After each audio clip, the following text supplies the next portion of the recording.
राज्यसभा सांसद राघव चड्ढा ने सदन में कहा कि यदि मतदाता किसी नेता को चुन सकते हैं तो उनके पास उनके कार्यकाल पूरा होने से पूर्व उन्हें हटाने का भी हक होना चाहिए। इस तरह से राइट टू रिकॉल यानी कि प्रतिनिधि को वापस बुलाने का अधिकार जो है एक बार फिर से चर्चा में है। तो आज हमारी चर्चा के केंद्र में होगा राइट टू रिकॉल। देखेंगे कि इसकी भारत में ऐतिहासिकता क्या है, कहीं यहाँ भारत में अगर लागू है तो कहां पर लागू है, और साथ साथ पूरे विश्व में इसकी स्थिति क्या है, और साथ साथ जानेंगे इसके बारे में कि वास्तव में ये होता क्या है। तो चलिए चर्चा की शुरुआत करते हैं। राइट टू रिकॉल जो चर्चा में आया, राज्यसभा सांसद और आम आदमी पार्टी के जो नेता हैं उनके द्वारा इसका उल्लेख करने के बाद ये फिर से राइट टू रिकॉल की चर्चा हो रही है। इसकी मांग एक बार फिर से उठी है। मुद्दा संसद के 0 आवर यानी शून्यकाल के दौरान उठाया गया था। अब राघव चड्ढा जी ने जिस राइट टू रिकॉल की बात की है, ऐसा नहीं है कि यह पहली बार यहां पर बात हुई है। इसकी भारत में अगर प्राचीनता देखें, ऐतिहासिकता देखें, तो ये काफी प्राचीन समय में भी ये प्रासंगिक रहा है। मौजूदा समय में इसके पक्ष विपक्ष दोनों हैं, उन पर भी चर्चा करेंगे, लेकिन सबसे पहले जानेंगे कि ये डेमोक्रेटिक मैकेनिज्म जो राइट टू रिकॉल जिसकी बात हम कर रहे हैं, ये भारत में कहीं लागू है कि नहीं है। देखिए, भारत में संसद विधानसभा स्तर पर यह अभी कहीं भी लागू नहीं है। ये कहा जाता है कि इसके माध्यम से लोकतांत्रिक जवाबदेही और मजबूत होगी। तो इसकी बात और इसकी चर्चा समय समय पर हुई है। कुछ एक जगह जहां यह लागू है, कहां पर लागू है उसकी बात हम करेंगे, लेकिन सबसे पहले जानते हैं इसकी ऐतिहासिक जड़ें कहां तक है। तो देखिए, अगर भारत के संदर्भ में बात करेंगे तो इसकी ऐतिहासिक जड़ों को हम वैदिक काल में देख सकते हैं। वैदिक काल में भी इस तरह की एक व्यवस्था थी। वहां पर क्या था, राजधर्म का कॉन्सेप्ट था, और राजधर्म का सिद्धांत यही था कि अगर कोई शासक अक्षम है शासन करने में तो उसकी जो प्रजा होगी वो शासक को हटा सकती है। तो राजधर्म के सिद्धांत में इसकी ऐतिहासिक जड़ें हम देख सकते हैं। राइट टू रिकॉल जो मौजूदा वर्तमान समय में है, अगर इसके बारे में बात करें तो प्रमुख समर्थक और प्रस्ताव कौन कौन आए और साथ साथ इसके लिए विधायी प्रयास कब कब हुए, उन पर भी एक नजर डालते हैं। तो देखिए, इसके समर्थन की अगर बात करेंगे तो 1944 में एमएन रॉय सबसे पहला नाम आता है। 1944 में एमएन रॉय ने इसका समर्थन किया था और इसकी बात की थी। राइट टू रिकॉल को लेकर एक प्रस्ताव वो सामने ले आते हैं और कहते हैं कि ऐसा होना चाहिए। विकेंद्रीकृत जो सत्ता होती है उसकी उन्होंने वकालत की थी, यानी कि डिसेंट्रलाइज गवर्नमेंट की इन्होंने वकालत की थी, और ये कहा था कि जो प्रतिनिधि होते हैं प्रदर्शन के अनुसार उनको अगर नियुक्त किया जाता है तो प्रदर्शन के अनुसार उनको हटाए जाने की व्यवस्था होनी चाहिए। अगर प्रदर्शन अच्छा नहीं हो तो हटा दिया जाना चाहिए।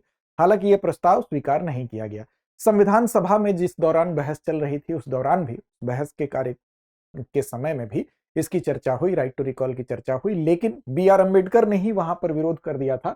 तो वहां पर फिर से संविधान सभा में भी इसके लिए कुछ बात बन नहीं पाई। अब देखिए, 1974 में फिर से अगर हम देखें तो जयप्रकाश नारायण ने भी इसका समर्थन किया था, इसके बारे में बात की थी। तो संविधान सभा और जयप्रकाश नारायण भी इसके समर्थक रहे हैं।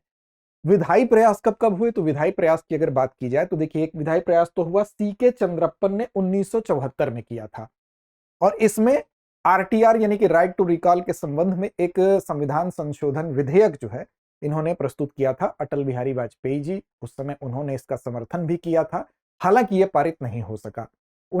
इसके बाद आप देखेंगे वर्ष 2017 में वरुण गांधी ने इस तरह का फिर एक प्रयास किया, प्राइवेट मेंबर बिल के रूप में इसको लाए, जिसमें कि ये प्रोविजन था कि अगर 75% जो मत देने वाले मतदाता हैं, अगर वो किसी एमपी या एमएलए के फेवर में अगर नहीं फिर से उससे सहमत नहीं है, असहमति का मत देते हैं, तो ऐसी दशा में 2 साल के बाद इनको एमपी या एमएलए को हटाया जा सकता है। यानी राइट टू रिकॉल के बारे में प्राइवेट मेंबर बिल के माध्यम से 2017 में वरुण गांधी जी ने भी एक विधायी प्रयास किया था। तो ये तो हुआ इसका इतिहास। अब समझते हैं कि दरअसल इसको लेकर जो राइट टू रिकॉल को लेकर फिर चर्चा हो रही है, तो इसके दोनों पक्ष हैं। एक तरफ इसके कुछ लाभ भी हैं, दूसरी तरफ इसके कुछ निगेटिव पॉइंट्स भी हैं। तो दोनों पर एक एक करके शॉर्ट में जरा सा ध्यान देते हैं।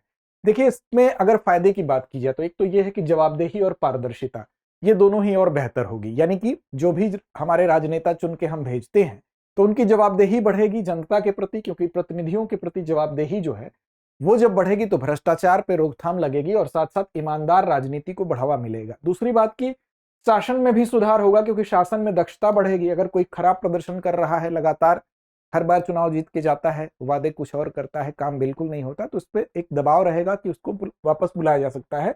तो सच्चा जो रिप्रेजेंटेशन है, सच्चा प्रतिनिधित्व है, ये हो सकता है, शासन में सुधार। दूसरा हमारा ये शीर्षक हुआ।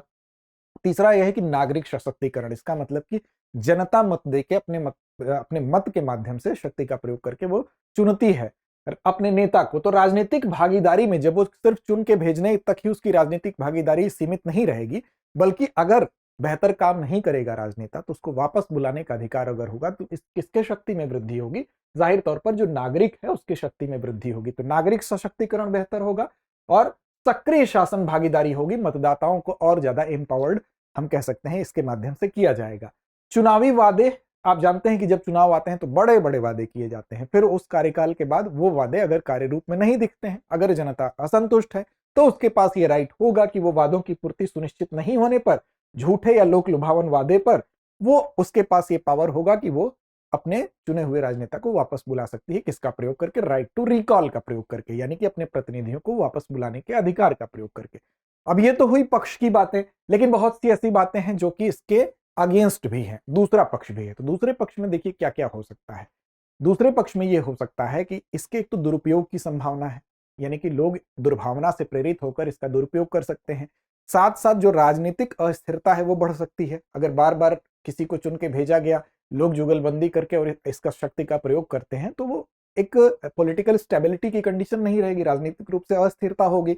साथ साथ ये खर्चीला होगा, समय भी इसमें ज्यादा लगेगा क्योंकि इसमें चुनाव आयोग भी इन्वॉल्वमेंट उसका भी बढ़ेगा और फिर से वो सारी प्रक्रिया होगी। तो समय का लगना और खर्चीला होना, और ऐसे समय में एक दीर्घकालिक नीति निर्माण में कहीं ना कहीं बाधा उत्पन्न होगी, क्योंकि किसी भी व्यक्ति को काम करने के लिए एक निश्चित कार्यकाल का होना जरूरी होता है ताकि वो उसको ये पता हो कि इतने समय हमारा जो कार्यकाल है वो स्थिर है, इसमें हम एक नीति निर्माण करेंगे, अपने परफॉर्मेंस को देंगे और फिर हमारा मूल्यांकन किया जाएगा। तो एक निश्चित समय न होने की वजह से हमेशा वो लोगों को पुष्ट करने के चक्कर में दीर्घकालिक नीति पर काम नहीं कर पाएगा। दूसरा पक्ष ये भी कहता है और कहीं ना कहीं स्वतंत्रता कमजोर होगी, ये बात कही गई। अब ये तो इसके पक्ष और विपक्ष की बात हो गई। अब सवाल उठता है कि क्या ये भारत में कहीं पर लागू है? तो देखिए, ये जो लोकतांत्रिक उपकरण एक बताया जाता है, ऐसा नहीं है कि भारत में ये कहीं भी लागू नहीं है। राष्ट्रीय स्तर पर लागू नहीं है, कुछ राज्यों के स्थानीय निकायों में ये लागू है। तो स्थानीय निकायों में कहां कहां लागू है? तो स्थानीय निकायों में अगर बात करेंगे तो राज्य स्तरीय कार्यान्वयन के स्तर पर जब हम देखते हैं तो मध्य प्रदेश पहला ऐसा राज्य था जिसने कि अपने स्थानीय जो लोकल गवर्नमेंट थी उसमें इसको इंप्लीमेंट किया था, स्थानीय शासन में इसका प्रयोग किया था। मध्य प्रदेश के अलावा अगर आप देखेंगे तो मध्य प्रदेश के अलावा बिहार में आप देखेंगे जो पंचायत है, बिहार के पंचायतों में 20% मतदाता आरटीआर का प्रयोग कर सकते हैं, राइट टू रिकॉल का प्रयोग कर सकते हैं। किसके तहत? तो बिहार में जो पंचायती राज अधिनियम 2006 है और साथ साथ बिहार नगर पालिका अधिनियम 2007 है, इन दोनों में इसका प्रोविजन है। इसके अलावा छत्तीसगढ़ में भी अगर बात करें और मध्य प्रदेश, दोनों में स्थानीय सरकार में जो रिप्रेजेंटेटिव है वो इसका प्रयोग करने के लिए वहां पर प्रोविजन है। छत्तीसगढ़ की बात करें तो नगर पालिका अधिनियम 1961 की धारा 47 यानी कि धारा 47 में इसके लिए प्रोविजन है। वैश्विक स्तर पर भी यह दिखाई देता है, कनाडा में जो ब्रिटिश कोलंबिया है वहां पर और साथ साथ अमेरिका के कुछ राज्यों में भी खराब प्रदर्शन के आधार पर राइट टू रिकॉल का प्रयोग करने का प्रोविजन है। तो ऐसा नहीं है कि भारत में नहीं है। हाँ, ये जरूर है कि भारत में जो स्थानीय लोकल गवर्नमेंट का जो इलेक्शन है वहां पर इसका प्रयोग करने के लिए कुछ एक जगह पर इसका प्रोविजन है, जैसा कि आपको बताया गया। मध्य प्रदेश सबसे पहले, इसके अलावा छत्तीसगढ़, इसके अलावा बिहार में भी इसका प्रोविजन है। वैश्विक स्तर की बात करें तो कनाडा में और साथ साथ अमेरिका के कुछ राज्यों में भी ये देखने को मिलता है। अब सवाल उठा है कि फिर से एक बार इसकी मांग हो रही है जिसकी वजह से ये फिर से चर्चा में है। तो याद रखेंगे, आपके लिए सारी जो जानकारी है आपके लिए परीक्षा उपयोगी होगी, ठीक उसी तरह से जैसे ये जानकारी आपके लिए उपयोगी है आगामी परीक्षा यूपीएससी की। अगर आप देना चाहते हैं और उसकी तैयारी अपने घर से करना चाहते हैं, शुरुआत करना चाहते हैं बिल्कुल जीरो से, आपकी बुनियाद कमजोर है, तो उसके लिए बेस्ट कोर्स आपके लिए है GS studio foundation live online course. इस कोर्स में सबसे खास बात, इसकी कीमत है 24,999 के अंदर ही ये मिलेगा कोर्स आपको। साथ साथ इसमें AMITABH अमिताभ कूपन कोड लगाते हैं आप तो ये कोर्स आपको और भी कम कीमत में मिलेगा, यानी कि अतिरिक्त डिस्काउंट इस पे आपको मिलेगा।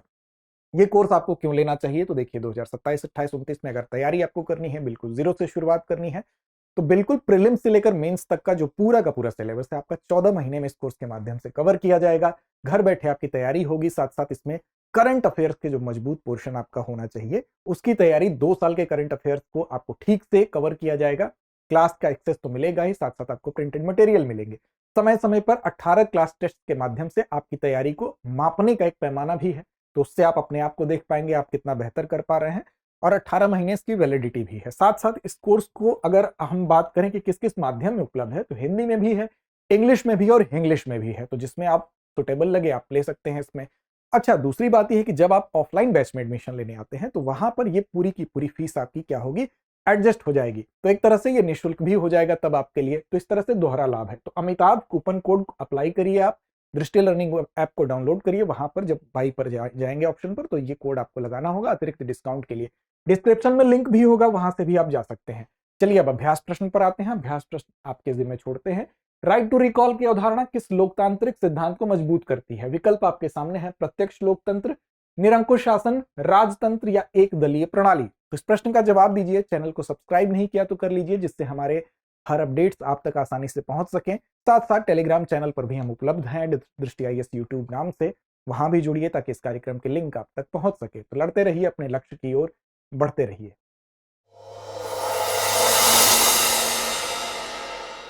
अब एग्जाम की तैयारी को और बेहतर करने के लिए हमारे चैनल को लाइक, शेयर और सब्सक्राइब करना ना भूलें।